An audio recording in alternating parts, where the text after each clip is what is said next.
चयो त हे परिषद कतीअ वॾी तेरस जो अक्रूर रथ काहींदो बिंद्राबन रवानो थियो। वाट ते अक्रूर तरह तरह जा वीचार कंदे पे वियो। सो हाल ॿुध हे राजा।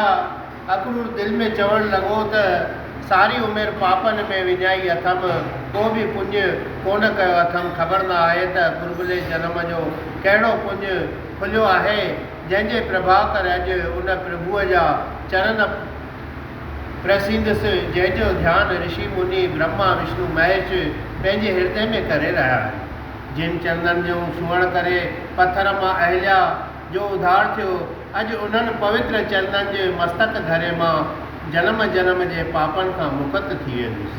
दोहरो ऋषि मुनि तप था करनि, जिन चंदन जे काण नेत्र सफल पंहिंजा कंदुसि, ॾिसी सुखनि जी खाण। पत्थर मां अहिल्या तारी परसे हर जा पेर, भीलड़ीअ जा भॻवान कीअं खाधा जूठा ॿेर।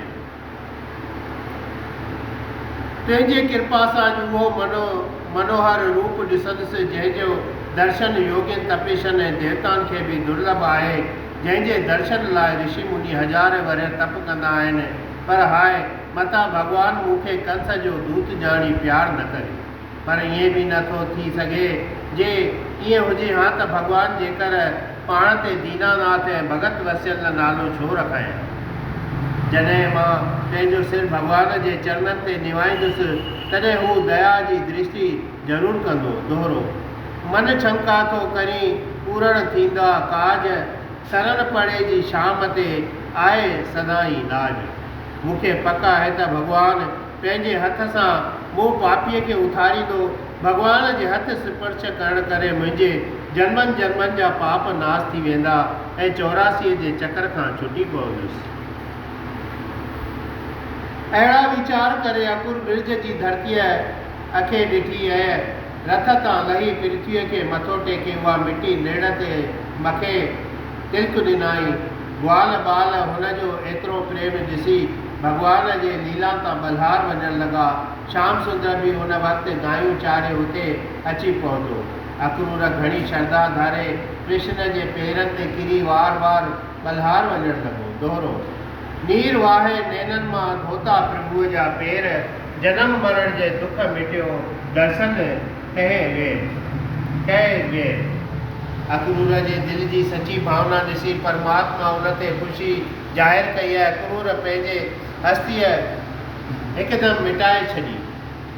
अंतर्यामी भॻवान पंहिंजे हथनि सां उनखे मथो मथे खणी हुनखे छातीअ सां लाथो।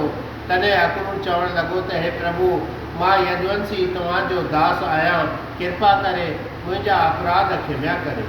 पंहिंजी भक्ति ऐं चरणनि जी प्रीत ॾियो। एतिरो ॿुधी भॻवानु हुनखे बलराम सां गॾु पंहिंजे घर वठी आयो ऐं खेसि सनानु कराए पंहिंजे हथनि सां तेल फुलियल मखियो ऐं 36 प्रकारनि जा भोजन खाराया। तंहिंखां पोइ हिकु खट ते विहारे पाण भॻवानु कृष्ण चंद हुन सां चरण चापण लॻो। अक्रूर पंहिंजा पेर जोरीअ हटाइण लॻो। पर श्याम सुंदर चयो त हे चाचा, तव्हीं असांजा वॾा पूजा आहियो, असांजो फर्ज़ु आहे तव्हांजी शेवा करणु।